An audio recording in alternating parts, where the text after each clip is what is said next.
Hello, welcome to Stories with May. This is me actually rehearsing for a presentation I have next week. Okay, so this is a traditional Kikuyu folktale that I found online, and it's called Wanjiru and the Beauty of the Hills.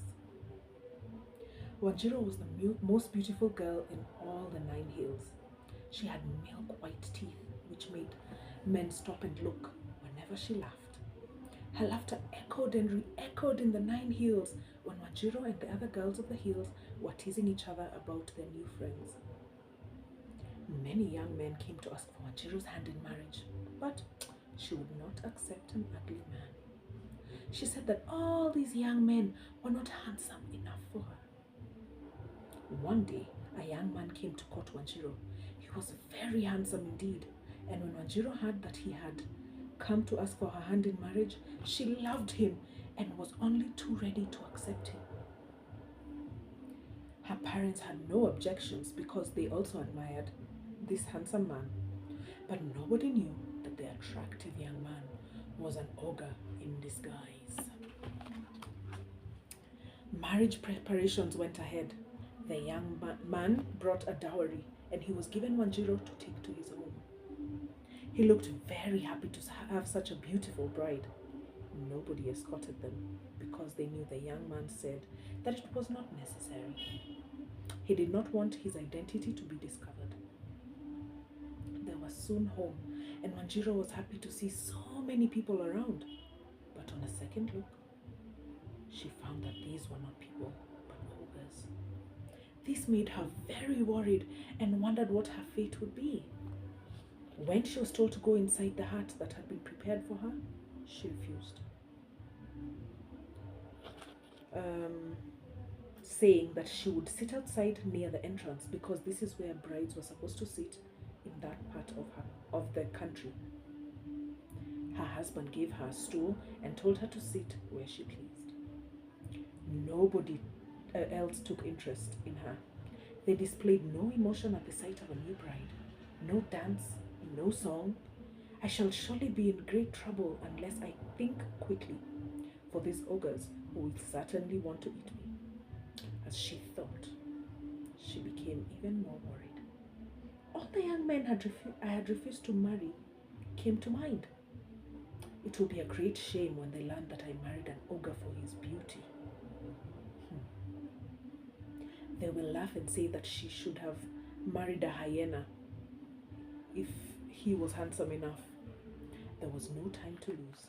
She had to get away from the ogre's home. She stood and took the same path that they followed from her home. When her husband saw that she was going away, he followed her singing, "Beautiful, beautiful Wanjiru, where do you go now?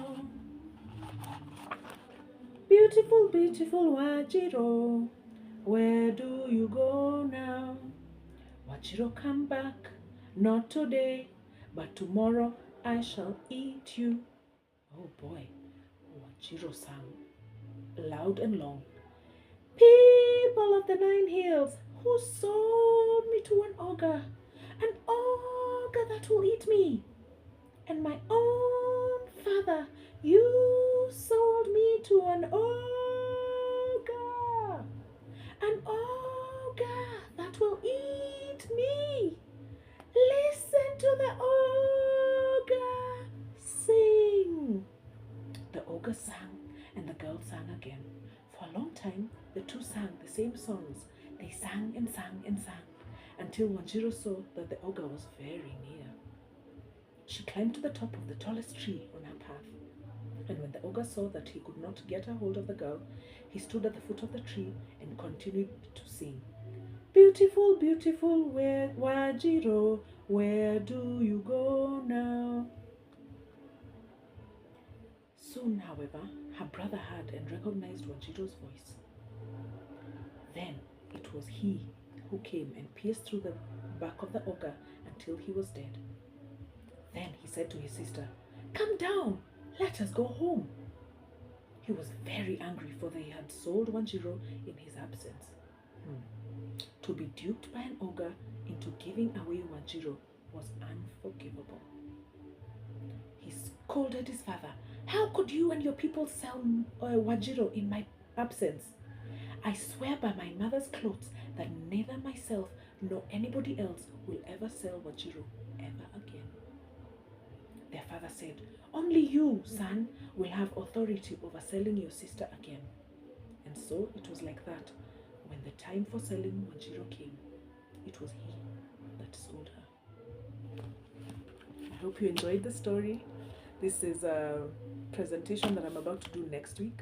So I hope the children also enjoy it. Bye.